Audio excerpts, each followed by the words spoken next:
All right, out of sight, out of mind. You've heard the saying before, I'm sure, and unfortunately, it's a common view for those in the prison system. Like, how often do you actually think about the Idaho State Correctional Institution? The prison that's south of Boise near Kuna, you've seen it maybe with the lights at night. Likely you don't think about it at all unless you know someone in there. Well, inmates and their families are demanding attention right now because they say the prison is dealing with a whole list of problems. And the impact of that tends to fall back on the inmates, obviously. Andrew Bartline talked with one of those inmates today and the wife of another, talking about the reporting of staffing shortages this prison has seen before. We've talked about all that stuff before, but what is happening now? Yeah, well, it's a little bit of yes and no in terms of is it the same as things that we've seen before over at the prison.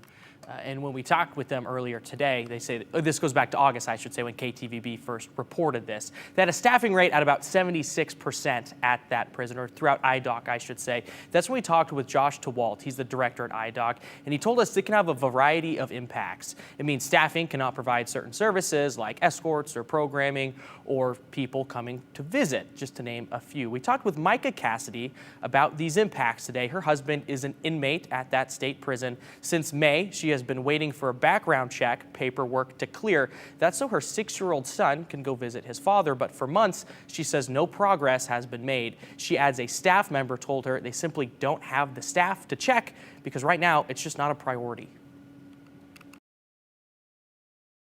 He's just been doing video visits and he is very sad. He cries almost every night for him. And it seems like it's just a button for them and it's just frustrating.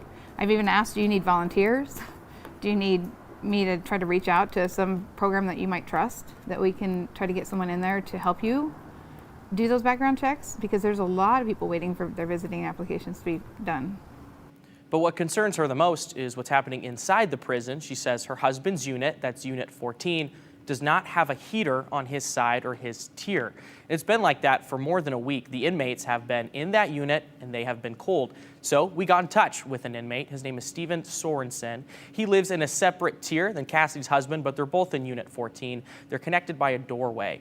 He arrived at Unit 14 in August of this year, and through the summer, he says they've had no air conditioning either. His tier does have a heater, but now that it's getting cold, he says it's easy to look over and see other inmates that are suffering. It was so cold on that tier that people could see their breath in the morning when they got up. And they were working on getting the air conditioner or the heater working. But what they did this morning is they opened the fire escape door from one tier to another, and they had put one of those big fans in the doorway to blow the heat from one tier into the tier that was really cold. So I stood about 10 foot away from the door, and I could still feel the cold air coming from their tier onto ours as the heat was circulating. I mean, I looked through the doorway onto the other tier, and you could see people in the day room with full denim jackets on, stocking caps, sweatpants, sweatshirt, pants over their sweatsuits. You know, they're in there cold, freezing, you know, and it's been that way for 2 weeks, I think. Cassidy has been making phone calls and emails for about a week now, and she got this response from the prison warden, that's Tyrell Davis. He confirms there is a problem with the heater. He goes on to say they don't know when that heater will be fixed because they need a part to be shipped. With the supply chain, the prison is unsure when that part will arrive. That email also mentions they're checking temperatures and passing out blankets for inmates to stay warm. Sorensen says he is unaware of the prison passing out blankets or additional clothing to keep people warm. As for the temperature readings, Sorensen says it's bad. I did ask a staff member that went onto that tier earlier today. He said that he took a temperature reading of the unit, and one spot in the unit, it was 52 degrees in there.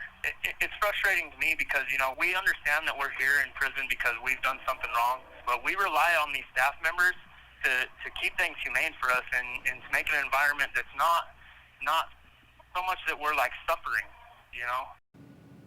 Now, we've tried to get in contact with IDOC since just after 10 a.m. today, because when you hear about this, you know, he said, she said, we want to talk with them, find out if this is true or not. If the things people are saying, they can confirm that and give us more nuance per se or some context. Yeah. We haven't heard back. We know that IDOC has seen our request. Yep. They have seen our media inquiry, but they haven't given us any answers today. And he's right, that inmate, I mean, it's supposed to be humane treatment. 52 degrees inside.